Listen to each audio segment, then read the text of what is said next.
You're listening to an Anazao Ministries podcast.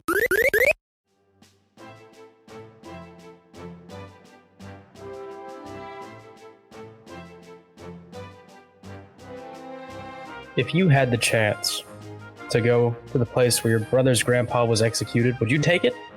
Today, we're talking about One Piece, the Logtown arc. Welcome to Systematic Ecology. I am TJ. I am here with Pang, the one and only. Hello. We're going to talk about Logtown. Pang, what have you been geeking out on lately? Okay, so I've just been really needing some good kawaii romance to just soothe my soul and make me blush like a little anime schoolgirl, because that's just what I crave. And so I found an anime on Netflix. There's only 2 episodes, but it's Happy Marriage, and so it's just like an old-timey feudal arranged marriage. So gets arranged to the cold guy, and he slowly softens up, and so far it's a good time. I went straight to the manga because I can't wait week by week. Oh yeah. So it's a good time. I don't know if the manga is complete or not. I didn't want to Google it. I just went straight for the manga, but there's only 23 chapters. So, and I just started today. I'm already on chapter 16. So, yeah. And I'll finish it tonight. Yeah. That's a mistake I pay for sometimes. Not yesterday though. Yesterday I got really into Helk, which I had never heard of. It's just like a good, cool shonen, 140 chapters total if you count the bonus chapters. I read that yesterday. So good. It was so And good. it's completed? Yeah, I was so glad. Send me the link, because I'm doing manga mustard with Christian later, so I'm trying to get a non-romantic anime to talk about. Yeah, I will. I think it just got an anime too, recently. We love it. We love it for them. Yeah. So once again, we are Systematic Ecology. Consider liking and subscribing if you're listening on YouTube. If not, let us know what we're doing wrong. Share with a friend. Hey, Elizabeth. Yes. We are talking about. Am I in trouble? You used my full name. Logtown today. So it's the 6th One Piece arc. I think it's the shortest one, except for maybe Davy back. It's 7 episodes, so it's pretty short. Yeah. Well, but it's I don't know how many manga chapters. It's 5. Oh, that's very short. Yeah. So what do you? I know you rewatched it. But I'm dedicated for you guys. When you were rewatching it, how much of it were you okay, I already remembered this. I didn't need to rewatch these. Yeah, I remembered pretty much all of it, because it was just kind of goofing off a lot of the times too. But my favorite episode is actually in Logtown. Oh, really? It is. And so I was really excited to rewatch that one. It's when Sanji does the cooking competition, and he gets the bluefish whale tuna, or the elephant bluefish tuna. Yeah. Yeah, so, that makes sense for you. Mm-hmm, it does. And I was yes! Kick booty. Yeah, so this is actually, it's a tiny arc, but it's so important. A lot happens in these 7 episodes. Yeah, this is Luffy kind of meets his match. Pretty much everything has been kind of easy. Orlong was, he gave him trouble, but he was able to actually defeat Orlong. But this guy that shows up, if you want to reveal his identity, we will in 2 seconds. But this guy that shows up, he gives Luffy's trouble for a very long time to come. So it's very exciting. Yeah, and Buggy is back.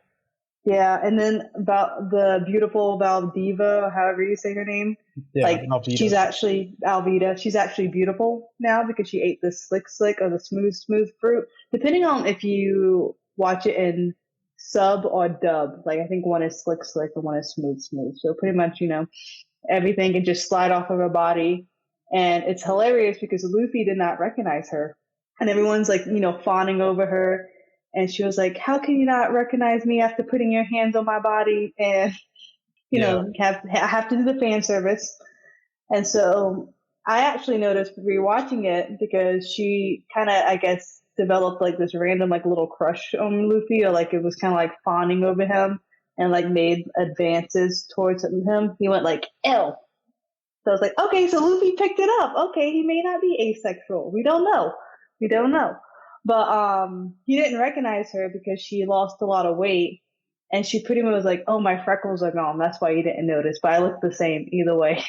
And it was just funny. Yeah, it's super funny. And it's so much gets introduced in these 7 episodes. Mm-hmm. Like they talk about how Shanks and Mihawk like have a past, how they're rivals. Mm-hmm. Buggy recruits Alvida, they're back. The Buggy pirates go to the Grand Line, where eventually he becomes a Yonko. Spoiler warning. Yeah, it's. I mean, this is just so long now and so fast. Yeah. If it is a spoiler, they will forget by the time they actually get there. Yeah. Zoro gets 2 swords, one of which he still uses. Yeah, good sword. Well, the one he still uses, isn't that the childhood one? So he's always had that sword, or is that the cursed one that he got? That's the cursed one that he got in Wano. Okay, I couldn't remember. I knew it was one or the other. Yeah. But then Luffy meets his rival, Zoro. I mean, not Zoro. Gosh, I'm sorry, guys. It's been so long. Meets his rival, Smoker, who ate the plume or fruit. I just rewatched it, and you think I would remember better, but so he's pretty much a smoke man, so he can actually turn into smoke, and it's easy to capture pirates. So when Luffy tries to lay any attacks on him, he can't touch them. So Luffy actually has trouble. And I would even say Luffy never defeated him in this arc. So, because it was more like an escape. So, so far, Luffy has met his match, I think. Yeah. Well, I think that's a topic for a different episode, but I think Luffy's match was Magellan. He didn't beat Magellan, he just ran away. Magellan killed Luffy. Luffy died. But I'm talking about, so that's why I said so far. Yeah. So far, though. I was like, Magellan. Yeah. Yeah, but he only got away because Dragon showed up for the first time and told Smoker, like, hey, back off. Yeah, he's like, I'm not going to do the spoiler of Dragon, but I got real geeked when Dragon made his first, because was this Dragon's first appearance? Yeah, this was the first time we saw Dragon. So, real geeked right there. And then, so what was the other female swords person name who hates Zoro? Tashigi. Yeah, so I would even say Zoro kind of finds his rival. And it's just so funny because Zoro, his childhood friend who looks just like her passed away. And so he was like, "Stop acting like my dead friend. Get your own personality." Like, what the heck, Zoro? Yeah. It was just hilarious. I just thought this... I like the episodes the arcs that are just kind of fun, uplifting. Usopp goes into a trinket shop and gets taken advantage of. And then we learn a little bit more about Usopp's backstory with his dad and who's actually a part of the red hair pirates, Shanks, because Usopp goes into, what was this called? Daddy Gun or some kind of bounty hunter. He gets in the tussle and has to have a shootout and wins, which I'm always surprised that Usopp comes out on top.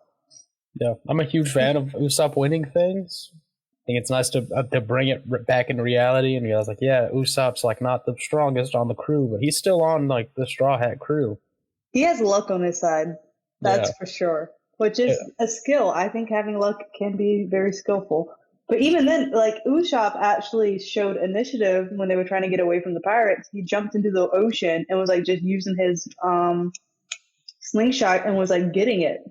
I was oh, okay, I see you, Usopp. It's very fun. So what was your favorite part about the whole arc? Definitely when Zoro gets Sandai Kotetsu? Kaitetsu? I think it's Kotetsu. And it, he does it's cursed, and he just drops it over his arm. That's so cool. I've never forgotten that. Mm-hmm. I saw that for the first time 20 years ago. Not literally, because I was 4. But you remember every second 20 years ago when you were 4. That's how impactful it was. Yeah. Yeah, just to see if the sword would cut him. I'm and he was perfectly okay with losing his arm because that just meant he wasn't chosen and wasn't a good enough swordsman. That's what blows my mind. Also, Luffy's just okay with dying. Buggy actually corners him.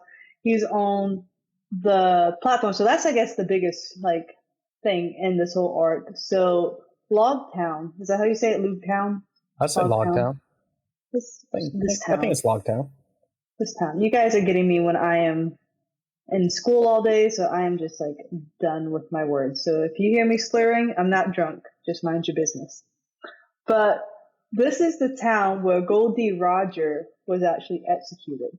And so this is also the town that pirates will stop before they head to the Grand Line. So this is kind of like you get your resupply, kind of have a nice meal for a while. And so Luffy, all he wants to do is find the execution platform so he can see where his hero, or I don't know if I would call him a hero, idol, like person he wants to be, whatever, died, Goldie Roger. And so he gets into a tussle, and Buggy has him in a lock hold pretty much, and is about to chop off his head. And just like Goldie Roger, who just died smiling like, oh, this is it. It was a good fun. Luffy literally looks up and is like, well, guys, I'm dead. With the biggest smile on his face. Yeah. He's just never been afraid to die. Yeah. He only really shows fear when his friends are in trouble. And so he shows mainly like anger and fear for his friends. But if it's him, he doesn't even care. Like, oh, I'm dead. Yeah. Oh, my life just got cut in half. No big deal. That was a spoiler, but you guys have no idea what it is. Right. Even in Arlong Park, like the arc before this, when they're just like taking his head underwater, he wasn't worried. Yeah. He's just like, yeah, this sucks. I think the funniest part though was because so Luffy at the time, his bounty just went up to 30 million, and everyone is talking about Monkey D. Luffy because he now has the highest bounty in the East Blue, but his wanted poster has not come yet. So Smoker's over here, who's the head Marine, Luffy's enemy, and this town is so peaceful now because like Smoker catches all the pirates. There's not a pirate who has gone to Log Town since Smoker has been there that has gotten away from him. And so really Monkey D. Luffy goes up to him and asks him for direction. Yeah. He's like, thanks, mister. Appreciate it. And it's so funny because I'm like, Yeah, this is Luffy's first bounty poster, which like, becomes like the thing to wait for at the end of an arc, like throughout the series. Is like, oh, let's see the updated bounties. Yeah, it's just clout. And he's like, cool. He could really care less. I think I'm going to keep on saying my favorite part. So I'm just going to keep on saying things that stuck out to me, which is a lot because who doesn't love all the little side areas that aren't really like what we need to know, and it doesn't really contribute to the story. And they just make me laugh. So whenever Usopp runs into his like gun person, who is actually a bounty hunter, and Usopp was like, well, I'm Monkey D. Luffy, blah, blah, blah, ha, ha, ha. And the guy who was a bounty hunter was like, really now? And Usopp realized, oh, junk, I can't just use this name as weight to get what I want. This guy's about to take me out. He's like, no, we don't look the same. What are you talking about? But you see Usopp's back of the head and literally the corner of the poster. And I just feel like that writing it in is just so funny. It's so it's just like, it's so clever. And I'm like, I appreciate little things like that. Yeah. It's so you said your favorite episode is in Logged. It's like one of these 7 episodes. Yes. So it's pretty much Sanji is, being Sanji and is appreciating God's creation of women, not womanizing at all, because I will defend Sanji. He would never. And so he's just appreciating the aesthetics of God's design, my personal opinion. And while he's doing that, he gets called out by like Carmen or Cameron or something like that. And of course it's a hot chick, like why not? And he pretty much gets challenged to have a chef competition, like a showdown. And he says no because he's a lover, not a competitor, pretty much. He has no interest in competing. So fast forward, he's appreciating women. And he ends up at the port. And so Sanji's main thing, Luffy wants to be king of the pirates. Zoro wants to be, the world's greatest swordsman. Nami wants to draw a map of the world. Usopp wants to be the greatest sniper. Sanji just wants to find the all blue. And there are 4 C's in One Piece. Is it just all the compasses, west, south, east? Yeah, north. And so we are in the East Blue. So Sanji only knows about the East Blue and the fish. So he's on the coast and he sees fish he's never seen before from like the west or whatever ocean. And it goes into a flashback of his childhood hearing about the all blue. And that's the one sea that all the fish comes together. But the Grand Line is an actual physical, like, rocks or whatever. It's a formation that divides straight into the middle. So I think the west and the south are together. I'm probably wrong, but two are together and two are together, but all four are not together, geographically speaking. But he believes it's there. Yeah, so they're separated by like the Grand Line is like the Grand Line, the water, and the red line is the mountains. So, that's it. Thanks, buddy. I slept in geography in real life and apparently One Piece. I slept through One Piece geography. Oh, well, you're still doing better than me. So he's looking, and so whenever they do the catch, and they're like, "Wow, what a great catch!" He sees the elephant bluefish tuna, and it goes into his childhood when he was studying. He was like, "What is this?" Because of that like all of just learning about all the fish, and so he wants to buy the fish. He's like, "Sell it to me. I have money." Like, this is like his dream come true. But the only way to get the fish is to enter into a cooking competition. So he's not even thinking of the hot, like, Cameron girl at this point. He's only thinking of the fish. So he enters the cooking competition, and she's there, and they pretty much have a food wars battle. Yeah. And it's kind of cool because near the end, before I call her a sore loser, so before they even announce the winner, she's like, "I forfeit. You have defeated me," because she tasted the food and she knows that he's better. But then it kind of goes into like a flashback of her childhood where she watched him cooking in the kitchen, but as a female, she wasn't allowed in the kitchen. And so, like, when she saw them and they were the same age, it was then her, like, goal to catch up with them, which is kind of sweet. Like, she wasn't just, like, this prideful, I want to be the best. Like, she had a goal. She wanted to surpass them. And so it was kind of like one of those, like, yay, feminism, women's rights type little, like, plug. But it wasn't overly done. But there's a reality in the kitchen. Like, me being in the culinary profession, like, shockingly, it is a man's occupation, like, majoritarily speaking, which is fine. So I get it. But it was good. And then he's so excited. I think he's so excited. He's carrying the tuna back to the ship, and he's just like a little giddy boy. He's like, "I'm going to make stock with the fin. What am I going to do with the trunk?" And so we don't get to see him eat it yet in this arc, though. That's coming. Yeah, so like that part is just in the anime, like the whole cook-off, that's just in the anime. Oh, it's not in the manga at all? Yeah, it's not in the manga. He just buys the fish from that guy. Like the guy who caught it and pulled it up, that dude is just... It's funny, because when you said 5 chapters of the manga, I was like, but I got 7 episodes of the anime, and usually it's 3 chapters per every 2 episodes. From what I've noticed, whenever I am watching the anime after I read the manga, or vice versa, it usually is like 2 chapters per episode. Maybe 1.5 chapters per episode. But like to have more episodes in the manga, I'm like, that doesn't happen all the time. Yeah, they really just wanted to stretch this one out for a second. I think Oda was going on hiatus at the time, so they had to like slow the show down so they didn't catch all the way up. Wow, but I learned something. Yeah, I think that's what happened. I don't know. You didn't have the joy. I think. Wow. Well, did you watch the anime? Oh yeah. Well? Okay. So you know what we're talking about. Yeah, but no, those are fun. I like to think that Food Wars was inspired by this. I have to assume that it's not. They had the kitchen set up like Food Wars, and that could be a whole episode in itself. I am obsessed with Food Wars. Food Wars is really good. I mean, if you enjoy also watching people's clothes get ripped off through sheer bliss of food. Yeah. You know? Yeah, well, yeah. That did not happen in this episode. Sanji would have died if that happened. Sanji belongs in Food Wars. I think if Carmen had just like set aside her pride and just like taken off the coat, she would have won. Easy. Missed opportunity. But I think that's pretty much it's a short, very short arc.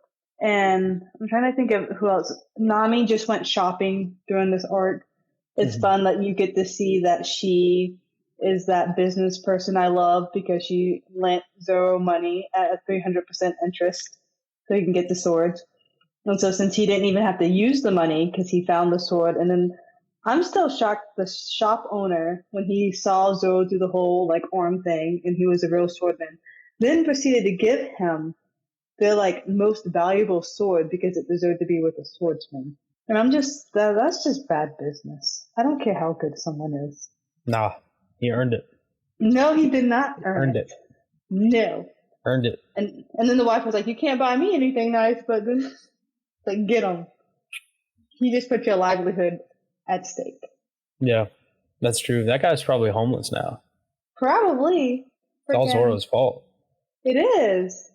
He should have just been happy with his 50,000 yen sword, and he didn't even have to pay for that. So he got a good deal. I respect the deal. But so Zoro was doing his whole sword thing, and I like to say flirting with his new girlfriend. Sanji was doing his cooking competition. Nami was just shopping, and she ended up meeting up with Usopp doing the whole like draw shooting thing, and Usopp was getting taken advantage of by the trinkets. Yeah. Was that in the manga? The whole him getting just being gullible. He's like Roger used this gun? What? Yeah. I'm like, Usopp, when have you ever used a gun? Like, why are you getting so excited about this? Yeah, it was pretty good. They left that in. Yeah, But it was funny. This arc's so funny to me because it is so small, and from where we are now, I think it's like a 10th of the way through the series. Dude, we have fight scenes that last triple this arc, I feel like. Yeah. And there's still so much important stuff that comes out of Logtown. Like, this is where we find out about Sea Stone. Oh, yeah. That's a good point. And Smoker's like the first Logia introduced in the series. This is where we learn what their powers are. So.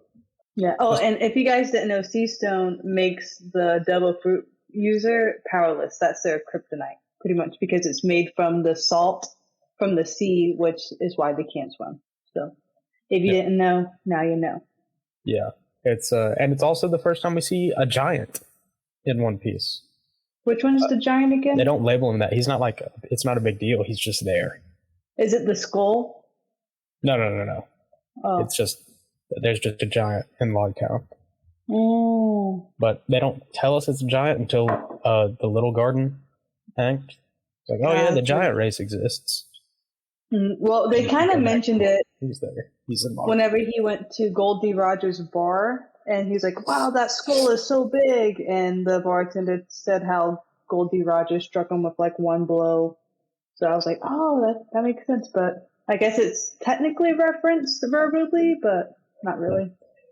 And one other thing that you don't find out until much later, like the Dressrosa arc later, is that Bartolomeo saw Luffy in Logtown, and that's what made him such a big fan. Oh, really?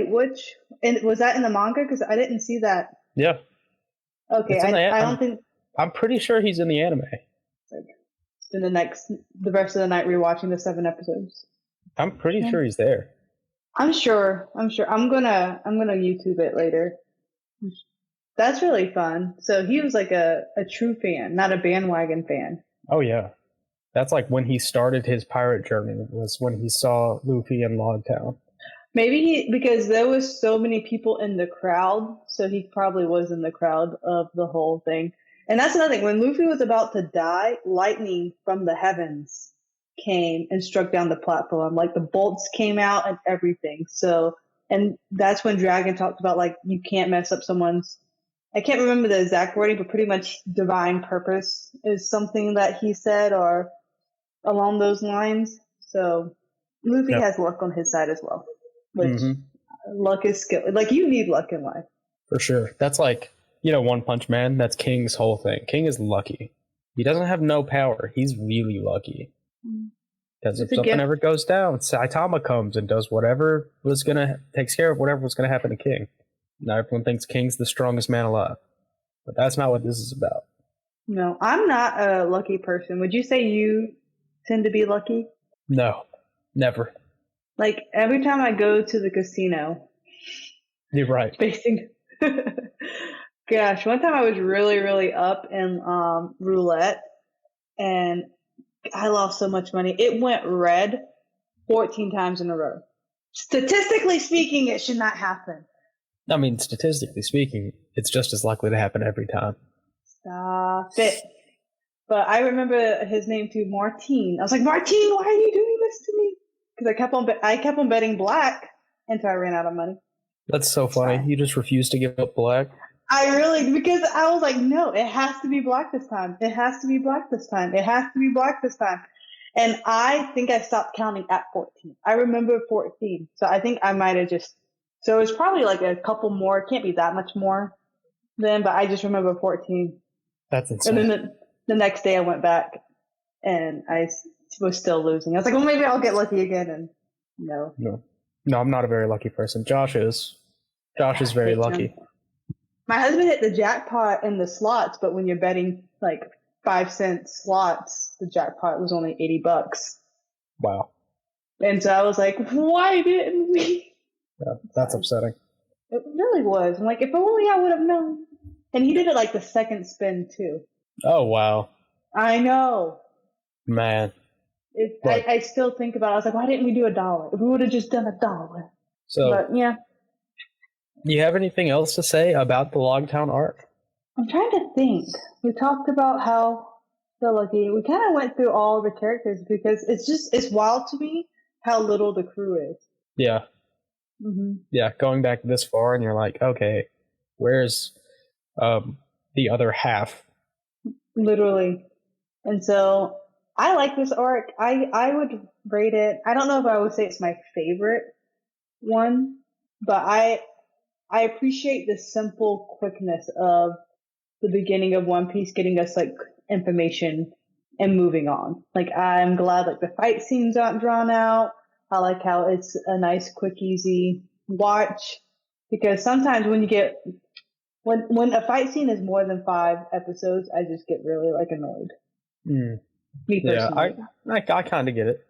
Is the manga like that? Whenever like you get a little bit further in, like are the fight scenes really long in the chapters? Yeah, like the long fights are still long fights. I didn't know if they were just trying to like extend it for the manga purposes. Interesting. Yeah. So the next arc is actually smaller than this one, to be fair. Reverse Mountain is 2 episodes. And that's just... Yeah, it's 2 episodes and 5 chapters. No, next episode we probably need to combine that arc with more stuff. What? Yeah. I'm good. I'm good. No, You're good? you. I have nothing else to say. I don't either, which is like crazy. I mean, I could talk to you all day long, but I don't want to drag out this episode because I literally think I talked every single detail that I remember. Yeah. From this, which is crazy. It's just a little one. It's a little baby arc. It's a little baby. It is. It's but like so much. I would say this is tied for smallest. Yeah, I would say this is like a pivot arc because like this is the big change until like we go crazy Grand Line time. And like I remember watching like waiting for this. Like, I think it's episode like maybe 40, whatever 7 episode is. It's minus 53. I think it's like 40 something to 53. So you guys do the math. I'm not doing it. And so I just remember like watching it back in the day. And like, I'm like, we're finally here. Like, this is the moment. We're going to the Grand Line. And now it feels like such a baby. Yeah. And it was such a climax back in the day. Yeah, it's crazy how things have changed. We have changed. Yeah. Deep. Right. Awesome. So, thank you all so much for listening, joining us on our journey through One Piece again, for most of us. I have been TJ Blackwell. This is Pang. Pang, do you have any recommendations for our good listeners? I feel like after talking about the Sanji cooking show, they have to go watch Food Wars. They just have to do it. If you have sensitive eyes, though, there's your warning. Yeah. It's definitely it's classified as an ichi, right? Technically. Is it? Like, I don't technically know. Is it? Like, it definitely is one, but but I'm just saying, way? It's not categorized, but I'm giving. Yeah, no, warning. It is. Like, this is why, this is my warning to don't go watch this if you have like a 5-year-old in the same room. Don't be like, do you want to be a chef one day? Because that's not how it goes. Yeah. Not for children. But I will say, being from a culinary trained background, whenever they cook their dishes and their techniques, they are correct, and I appreciate the junk out of it. It's just so fun. Like I watch it for the food, guys. I promise. And it all looks so good. Not for the fan service. Yeah, it looks delicious. But thank you all so much once again. Please remember. Oh my goodness, my nose is about to fall off. I feel like we're doing great this episode. I'm like mentally exhausted. You have the sniffles. But we're here. We showed up for you guys. So if you hated this episode, let us know. If you loved it, let us know. We love feedback, all good and bad. Yeah, if you're on YouTube, leave a comment telling us how awful we are and how bad the room decor is. And if you're not on YouTube, then just hop on our Discord with us. Come join our Discord. Tell us all the things we did wrong. We will move to address those immediately. And I will even insult myself with you guys, not because I have low self-esteem. It's just fun. Yeah. So, yeah, we can handle it. Just come be our friends. Yeah. Yeah. We're the biggest and strongest members of systematic ecology. I would say that. Yeah. I feel like we've done so many episodes together lately with just a dynamic duo. Yeah. Which we're actually only allowed to record with each other from now on. So actually, can we just start well, I can't say revolution because that's mine and Christian's thing, so I don't want to cheat on him.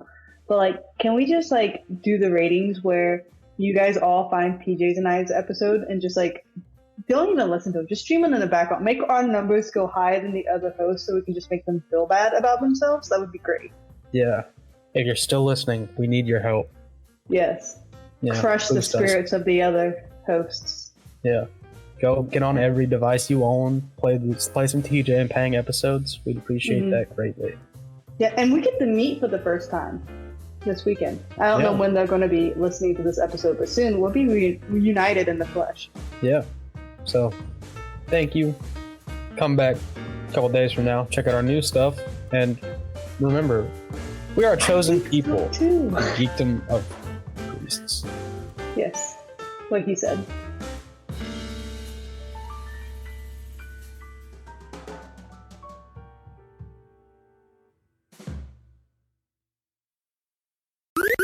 This was an Anazao Ministries podcast. If you enjoyed this show and would like to learn more about our network, be sure to check out the Anazao Ministries podcast network.